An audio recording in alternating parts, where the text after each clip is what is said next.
तो दो सवाल हैं, एक तो कि मैं चुप क्यों था, और दूसरा कि पहला सवाल आपने क्या पूछा?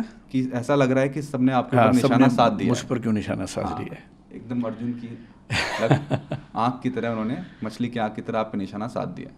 मुझ पर निशाना इसलिए साधा है कि ऐसे मामले में कोई एक बलि का बकरा सबको चाहिए होता है, उससे चीज़ें थोड़ी आसान हो जाती हैं। प्रशासन के लिए आसान हो जाता है कि हम बच गए, एक का नाम लगा दो। समाज को भी एक सीधी सीधी बात समझ में आती है कि अच्छा अच्छा एक आदमी मिल गया, यही जिम्मेदार था, तो वो तसल्ली मिल जाती है कि चलो हमें दोषी मिल गया।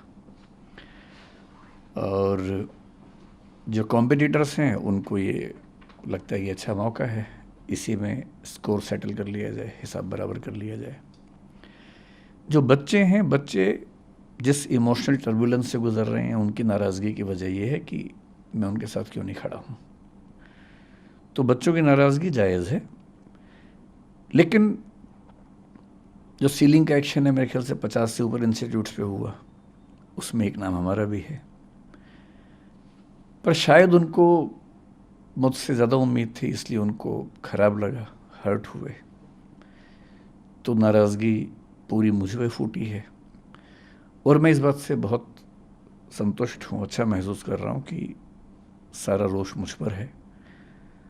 कम से कम मैं इस बात को लेकर निश्चिंत हूँ कि वो मानते हैं कि मुझे उनके साथ और सही पक्ष में खड़ा होना चाहिए था। तो इसके लिए मैं कृतज्ञ हूँ कि उन्होंने इतना गुस्सा मुझ पर किया।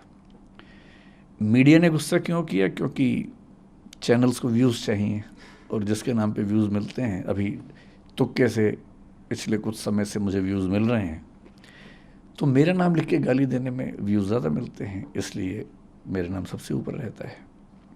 तो सबकी अपनी अपनी वजह है। जैसे आज़ादी की लड़ाई में वजहें सबकी अपनी अपनी थी, उन सब का नाम था आज़ादी, अंग्रेज़ों से मुक्ति। तो इस मामले में भी वजहें सबकी अपनी अपनी हैं, लेकिन सबके पास एक सुविधाजनक नाम है कि उसको गाली दो, कुछ कुछ वर्चुअल मॉब लिंचिंग जैसा करो, और सुख भी मिलता है। जब हम किसी को गाली देते हैं तो सुख तो मिलता ही है।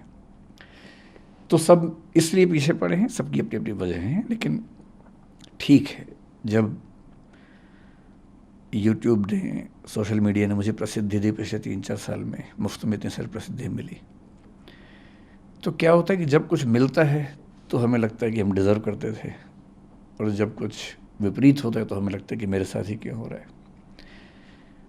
तो जिस तर्क से लोगों ने इतना स्नेह दिया, उसी तर्क से लोगों ने इतनी नाराज़गी मुझ पर उड़ेली।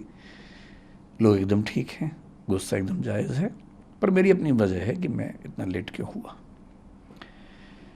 दूसरा सवाल आपका ये है कि मैंने इतने समय तक कोई प्रतिक्रिया क्यों नहीं दी। इसकी दो वजह हैं। एक तो मेरा स्वभाव, क्योंकि मैं भावनात्मक मामलों में बहुत मुखर और एक्सप्रेसिव नहीं हूँ। 3 बच्चों की डेथ हुई, दर्दनाक मृत्यु हुई, उस दिन से मेरे घर में हम लोग, आपको बड़ा आश्चर्य होगा, जो पिछले 2 दिन में हो रहा है उससे मुझे परेशानी लगभग नहीं के बराबर है। सारे चैनल्स मेरे पीछे पड़े हैं, इससे मुझे परेशानी नहीं के बराबर है। मेरे परिवार में लोग अचंभित भी रहते हैं कि मैं इतना सामान्य कैसे रह लेता हूँ। मुझे ज़्यादा चिंता दूसरी बात की है कि 3 दिन से हम घर में जब बात करते हैं या सोने जाता हूँ, नींद के नज़दीक पहुँचता हूँ, तो बार बार एक इमेज बनती है कि जब पानी भरा होगा तो उन बच्चों पर क्या गुजरी होगी। क्योंकि 1-2 बार ऐसा हुआ कि नदी में तैरते हुए पानी नाक में भर गया, 1-2 सेकंड्स के लिए डूबते डूबते मरे, मतलब बचे। कितना पेनफुल होता है वो 2-3-5 सेकंड, जो हम तो खैर 2-3-5 सेकंड में फ्री हो गए, निकल गए उससे, पर उन बच्चों ने तो कम से कम 1-1.5-2 मिनट, मुझे नहीं पता कितना समय इस चीज़ का होता है, लेकिन लगभग इतना होता ही होगा, झेला ही होगा। उम्मीदों की जब आखिरी कड़ी टूटी होगी, जब टेबल पे चढ़े होंगे बचने के लिए और पानी इतना सारा आ गया होगा।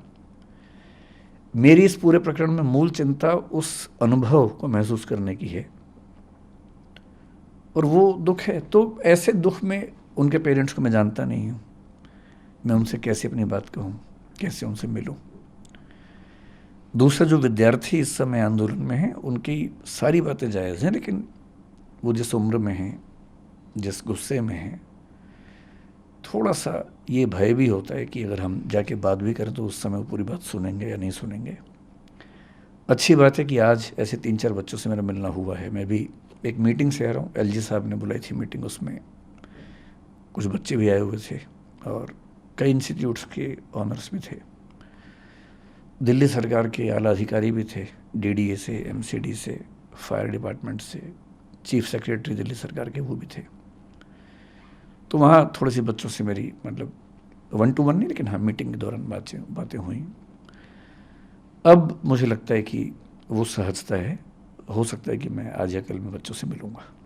क्या दिल्ली सरकार का कोई मंत्री, जिस मीटिंग का आप जिक्र कर रहे हैं एलजी साहब के साथ अभी चंद घंटों पहले हुई, क्या कोई दिल्ली सरकार का मंत्री भी था उसमें? नहीं, एक भी मंत्री नहीं था दिल्ली सरकार। ये मामला अभी एलजी साहब हैंडल कर रहे हैं, तो ब्यूरोक्रेट्स बहुत सारे थे, दिल्ली सरकार का कोई मंत्री नहीं था उसमें। अगर